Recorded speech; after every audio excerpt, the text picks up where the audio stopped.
Hello? Hi, Amber. Can you hear me? I can hear you, yes. Okay. Let me see. The video is not. Wait a minute. There we There you go. are. Hi. Hopefully you're having a better morning than I am. The power went out already. It hasn't been bad over here for me. It wasn't bad. I don't know. It's just like sprinkling and then the power went out. So I had to, Okay. anyway, still out. I'm just somewhere else now where there is Oh, power. So okay. rolling with the punches, I guess. Okay. So thanks for being flexible. Sure. Okay, so let's get started with the first question so we can, I'm sure you have other things to get to. Um, so tell me about your first experience at Wayne State. What worked, what didn't, and why did you leave? I started Wayne State for the first time back in 2000. I think it was 2010. I had gotten laid off. I work at Ford in purchasing, and I got laid off in 2009. And so, probably about a year later, as opposed to me looking for another job during that time, I decided to. I have also a nonprofit organization. I teach financial literacy, so I kind of delve into that more. I'm doing a lot of more mentoring, and then I decided, you know what, let me finish up school. I had my son as a teenager and stuff, so it was always choppy with me going to school and stuff like that. And so I looked at U of M and I did get accepted there, but I just felt it was too stuffy. Like I wanted more of a urban, down to earth experience. I'm from Detroit or whatever, and I know U of M is you know that's a big name school or whatever, but I just felt like Wayne State would be a better fit for me. So I turned down U of M, and then I decided to go to Wayne State. And I was actually a full time student. I went full time because I wasn't working or whatever, so I was going there full time, taking about 4 classes at a time, and I loved it. To be able to actually, I'm used to working with my son. I'm going to school at night, and I'm working, and so it just felt good to be able to just strictly take this time to go to school. It was a great experience. Um, so I enjoyed it. At that time, I didn't have any. I loved it. I didn't have anything bad to say. But what ended up, the reason why I had to transition is because financially, I was needing to go back to work. It just wasn't um, yielding the best thing for me to be out any longer. It was time, I needed, so I ended up going back to Ford. And so when I went back to Ford, I was going to continue at Wayne State. But when you are part time, you don't get that much Pell Grant money. And I went back contract. I didn't go back as a Ford employee. I went back contract at the time, and you don't get that much Pell Grant. And so when I took one of my classes, it was a lot of money having to come out of my pocket. So I was just like, I took that one class, and I pretty much had to pay for it. And I was like, I cannot pay. And with me doing financial literacy and getting out of debt and stuff, I didn't want to rack up any student loans at that time.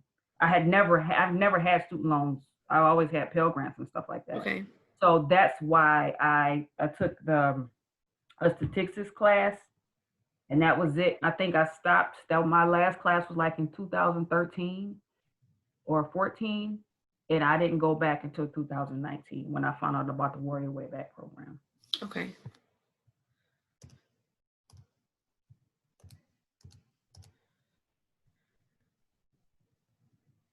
So you kind of touched on this already, but what were you up to while you were away?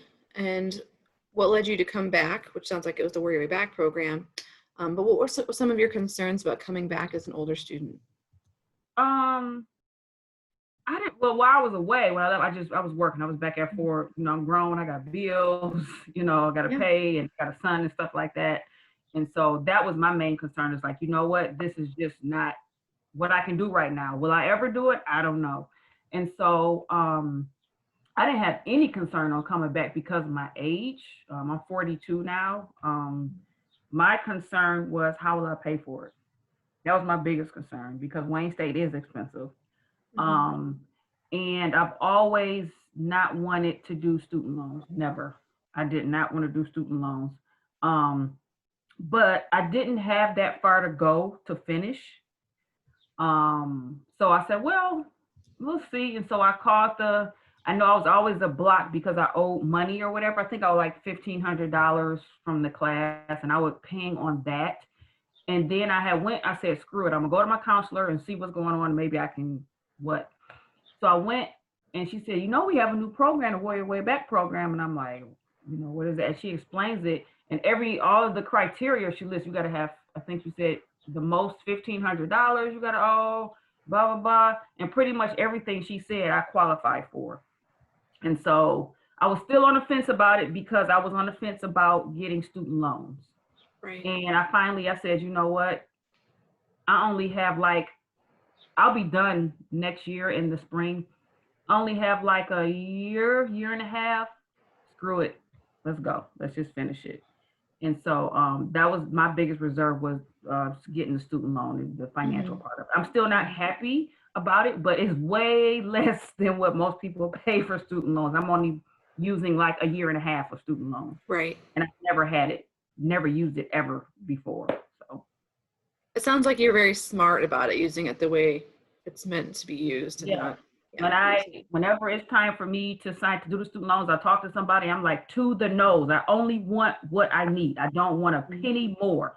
I'm very adamant about that. So yeah, I don't.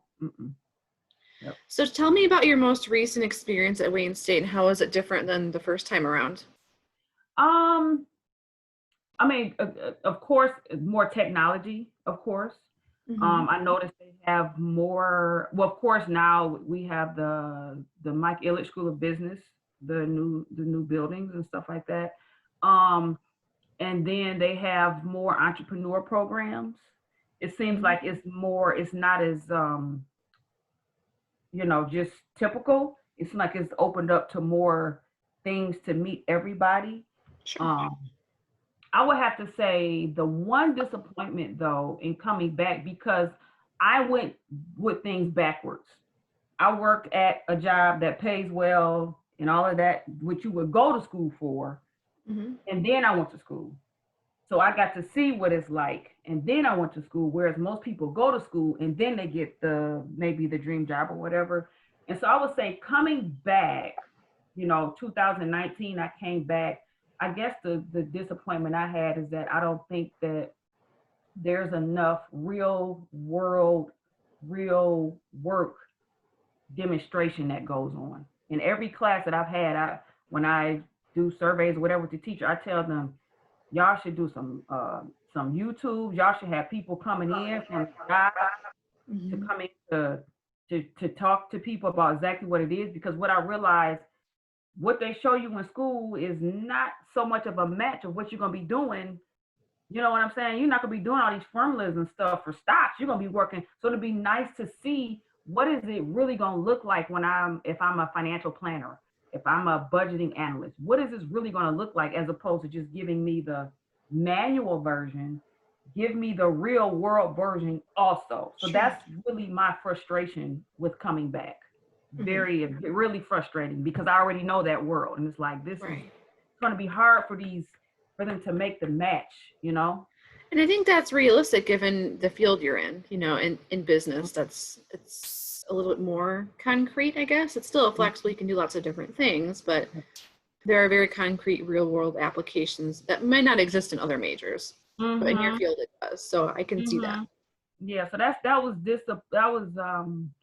was disappointing, because I constantly still sit in classes. In my finance class now, we get a lot of case studies and stuff like that, which is good, but it's still not a situation where you're like, hey, here's the office, here's the everyday life of a financial advisor or of a finance manager. You know what I'm saying? Right. I think, or even, I even said, do field trips, go to Ford and go let the students go. Maybe everybody can't go. Maybe they'll let people come in at certain times and then do like a shadow or something like that. But I was disappointed, because it's like, this is 2020. Like yeah, definitely be better. And I think that's some helpful insight as an older student that you might not have had if you were 18 going to class. Yes, you wouldn't know.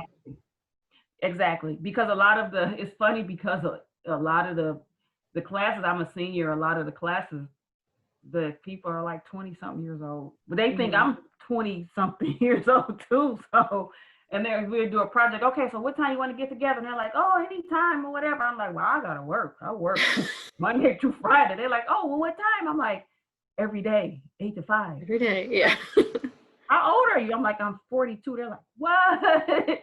So they just willy nilly, they have time to do Sure. everything.